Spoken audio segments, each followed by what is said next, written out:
সময়টা তো বড্ড খারাপ, আপনি তো ভাই সব জানেন। বুঝে শুনে কথা বলে ওয়াজের রীতি টানে। উস্কানি ফুসকানি মূলক বলবেন না কোনো কথা, এই মঞ্চে রাজনীতি ভাই করবেন না অযথা। আমরাও ভাই কোরআন জানি, মানি মোটামুটি, ঝামেলাতে থাকি মাঝে মাঝে নিয়ে ভোটা ভুটি। মক্তবেতে শিখেছিলাম আলিফ বা তা সা, কোরআন হাদিস মোটেও জানি না এমন কিন্তু না। তাই রাজনীতি চলবে না ও হুজুর, রাজনীতি চলবে না, তাই রাজনীতি চলবে না ও ভাই, রাজনীতি চলবে। এবার বাচ্চা হুজুর শোনেন, এই মাহফিল আগেও দিলাম, এবারও দিছি, তাই কি বাচ্চা হুজুর নিয়ে আইলাম কান্তে ঢাকাতে, তা কি হইল? বলছে অমুক হুজুর ওয়াজ করিল কত মধুর সুর, কবরেতে গেলে পাবো ৭০,০০০ হুর। এমন ওয়াজ আছে না নাই? এমন ওয়াজ করলে কোনদিন কি হাতে হাত করা, পায়ে ডান্ডা বাড়ি লাগবে না? লাগবে না। কারণ এই জাতীয় ওয়াজ সরকারি খাতায় ছাড়া বেসরকারি খাতায় চলে না রে, ঠিক না বেঠে? অমুক হুজুর ওয়াজ করে কত মধুর সুর, কবরেতে গেলে পাবো ৭০,০০০ হুর। অনেক দোয়া আছে পড়লে কোটিতে সওয়াব, সারা জীবন পাপ করিলেও পেয়ে যাব মাপ। বাপ দাদারে নাজাত দিতে করেছি ৪০, আমার বেলায় ৪টা গরু গোয়াল ঘরে পুষা। আমিও ভাই কিছুটা জানি, মানি না তা না, ছোটবেলায় শিখেছিলাম আলিফ বা তা সা। তাই রাজনীতি চলবে না ও হুজুর, রাজনীতি চলবে না, তাই রাজনীতি চলবে না ও ভাই, রাজনীতি চলবে। এবার মাঝে হুজুর শোনেন, আপনি মনে করছেন আমরা ইসলাম জানি না, মানি না, তা না, মানি। আমি বললাম কি মানেন? বাচ্চা হুজুর, ও হুজুর, মিলাদ করি কি আমি করি, যাই বাবার মাজারে, হয়তো একটু বিড়ি টানি পাইকেল ঘাটার বাজারে। আছে না নাই? মিলাদ করি কি আমি করি, যাই বাবার মাজারে, হয়তো একটু বিড়ি টানি কুমিরার বাজারে।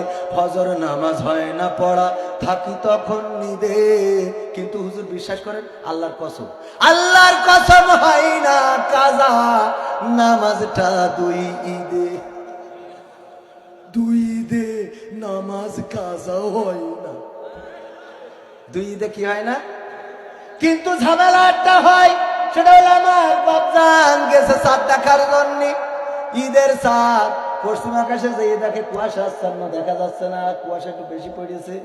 হঠাৎ করে আমার ভাইজান পরিচালক বলছে, এইখানে বসে থেকে লাভ নেই, চলো মকসদের চাঁদ দোকানে যাই।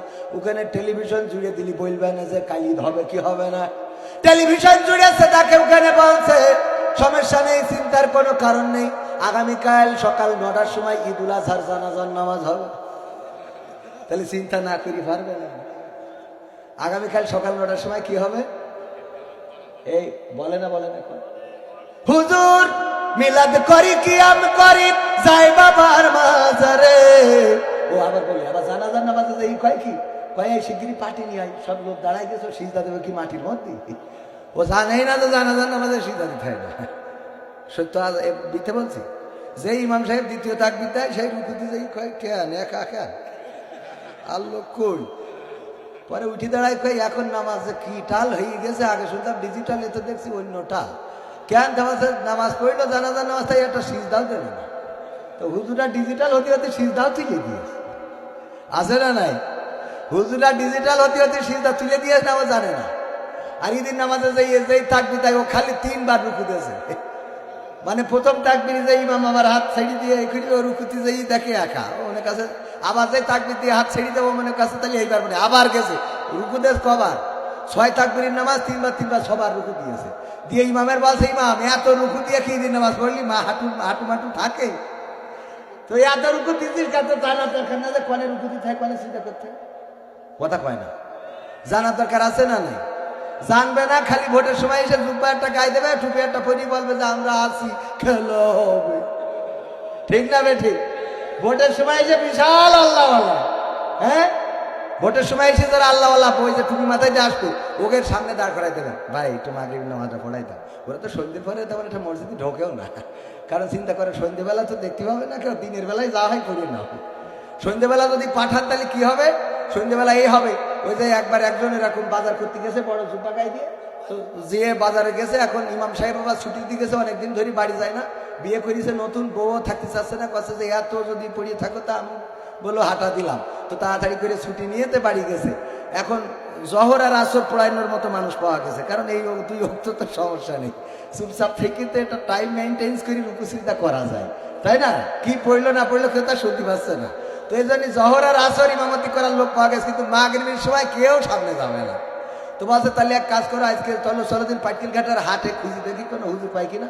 এসে দেখে বড় একটা জুব্বা গায়ে দিয়ে আমাদের এই যে মতিয়ার ভাই সাতক্ষীরা মালয়েশিয়ায় ছিল, ওরম একটা পেয়েছে, পেয়ে ওর ধরিয়ে বলছে ভাই একটু আসেনি, বলছে ভাই আমার দিয়ে হবে না, বলছে না আসেন একটু ইমামতি করতে আমাকে, মাগরিবের ইমাম খুঁজে পাচ্ছি না, জোর করে এই নে, তো ওর সামনে দিয়ে দিয়েছে। ও প্রথম রাকাতে সূরা ফাতিহার সাথে সূরা ইখলাস পড়ি, বলছে আল্লাহ জীবনে যাও অর্জন তাতে এক রাকাতে তেশ মারা শেষ, এখন দ্বিতীয় রাকাতে আমি করবো কি, তুমি বুঝাই দাও, আমার তো আর ভাড়ে কিছু নেই। তো কি করা যায়, আস্তে করে উঠে দেখে তখনকার মসজিদ ছিল বেড়া, তো বেড়ায় একটা ফাঁকা আছে, ও আস্তে করে ফাঁকাতে করে চলে গেছে, যে ইরা সিজদায় থাক আমি যাই। তো এখন লম্বা সিজদা দিয়ে অনেকেই মনে করছে বাজারতে না জানি কোন পরেজগার আল্লাহর ওলি ধরে নিয়েছি, এ তো বাবা শাহজালাল, এ তো এক রাখাতে এক সিজদায় তো ফুল সিরাত পার করে দেবে। কিন্তু কিছু তো এই যে ইয়াং পোলা পানি যে আছে এদের মতো ম্যাট্রিক পরীক্ষা দেবে, ওই একজন মনে করছে এ তো এক সিজদায় দেখছি কাল পরীক্ষার টাইম পার হয়ে যাবে, উঠেছে, উঠি দেখে কই ইমামই তো নেই, কয় ইমাম নেই, সব সিজদায় পড়ে আসে, কয় ইমাম নেই কেন, যার সেই নামাজ পড়ি ইমামের খুঁজ দিয়ে হবে যে আমাদের এই অবস্থা করলো কেন। ও দেখে যে মাছের হাটে পাটকেল ঘাটা মাছের বাজারে মাছ কিনছে, যে এই বাসায় হুজুর এখানে আসেন, বলছে কি, বলছে আপনি এই যে এই অবস্থা করতে আসলেন, বলছে আমার কি দোষ, কি দোষ মানে আপনাদের সামনে ইমামতি দিলাম, আপনি ওখানে চলে আসেন কেন? তা বলছে আমি জানি না, কবার করে করলাম আপনাকে, বলছে জানেন না ভালো কথা, তো সিজদাতে তুলে থিয়ে আসবেন না, তুলে তো থিয়ে আসলি বলতাম যে আপনি চলে আসেন, যা হয় আমরা এখন করতে হবে, তা না থুয়ে চলে আইছে, আর জানেন না তাই এত বড় লম্বা জামা গায়ে খান। বলছে ভাই রে ভাই, আমার ভাই হলো ইমামতি করে, তো আজকে ওই বৃষ্টি হয়েছে, আমার কাপড় কেসে দিয়েছিল শুকাইনি, এখন বাজার করতে হবে, বউ গুতোচ্ছে, তা আমি ভাইয়ের ওই জুব্বা গায়ে দিয়ে আজকে বাজার করতে হয়েছে, আসলে আমি হুজুর না, আমার ভাই হুজুর। তো এই জন্যই ওই এরাম দিলি ওরা বেড়া খুঁজে ছাড়া, হ্যাঁ, ভোট চাওয়া তো দূরের কথা, প্রথম রেখাতে যেই বেড়া খুঁজে দৌড় দেবে কবে আর ভোটের দেবে, হ্যাঁ, তাই না? আসে না এরাম, আপনি না কিন্তু, হ্যাঁ আপনি আসেন জানলে আমি এত কথা না, তা কবে না সামনে আসেন, না না না আপনি পিছনে থাকলে হয় না, আমি একটু পরিচয় করে, আপনি তো নিজেই ঘোষণা দিলেন, উনি যখন ছিল তখন কোনো গায়েবী মামলা ছিল না, ঠিক কিনা? তা আপনি বলেছেন ভালো কথা, আমরা তো আর এ কথা করতে চাই না, গায়েবী মামলা আছে কি নেই আমরা জানি না, আমরা ও সম্বন্ধে আমার কোনো ধারণাই নেই, ও ব্যাপার খালি ওই মাঝে মাঝে তাই জানি,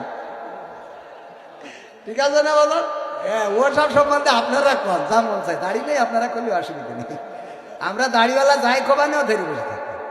ওই সেই বল্টু সেই সাইকেল পাচারের মতো, বল্টু আধা বস্তা বালু নিয়ে সাইকেলে করে আসতেছে বর্ডার দিয়ে, ভোমরা বর্ডার দাঁড় করে, পুলিশ বলছে তোর এই সাইকেলে করে কি পাচার করছিস বল্টু? তা বলছে স্যার বালু, স্যার কয় বালু পাচার করতে স্যার, বালুর অভাব বাংলাদেশে, এই চেক করি দেখে না সত্যি বালু, কাছে যা ছাড়ি দিলাম।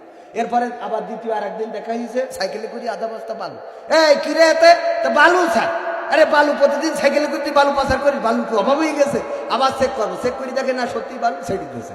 পরে তৃতীয় দিন আবার যখন আসছে বলছে কিরে হতে, স্যার বালু, স্যার কদিন কব স্যার সাইকেলে করতে বালু পাচার করছি, স্যার বালু, স্যার কয় বালু ঢাকায় পাঠাবো, দেখবো যে বালুতে কিছু আছে কিনা, ঢাকায় পাঠাইছে দেখে না সত্যি সত্যি বালু বালু। এবার পরে বল্টুর সাথে এই কুমিরার বাজারে দেখা হয়েছে, বলছে বল্টু তোর এই সাইকেলে করি তুই বালু কে জন্য পাচার করিস, ভারতে কি আর কিছু দামি জিনিস নেই যে তুই খালি বালু পাচার করিস সাইকেলে করি?